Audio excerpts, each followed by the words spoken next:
There were 13 bodies which were supposed to be disposed from Nyamira.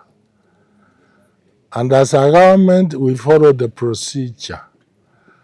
We got court orders to dispose those bodies in any public cemetery.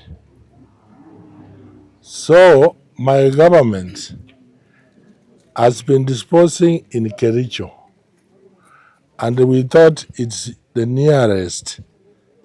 We released an officer and a vehicle with 13 bodies, fully compliant, following all the laws. We gave money to be paid to Kericho County, but unfortunately, whoever was given money did not pay to the county. He had an arrangement with a private cemetery where they went and disposed the bodies. The others, as you have heard, the exhumation was done and there were found 33 bodies. As Nyamira, we are not aware of those.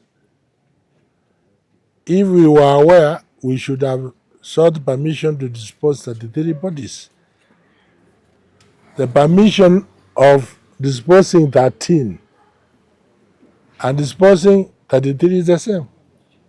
So those people were involved from the county of Nyamira to Kericho.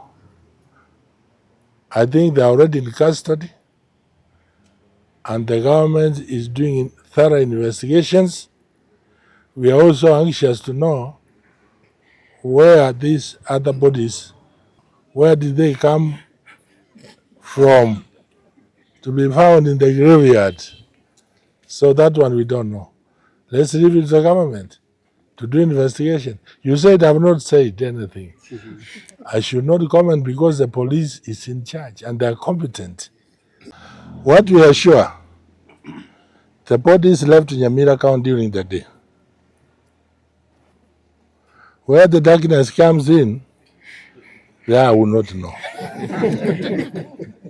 Because as a governor, I would not have followed them until interment.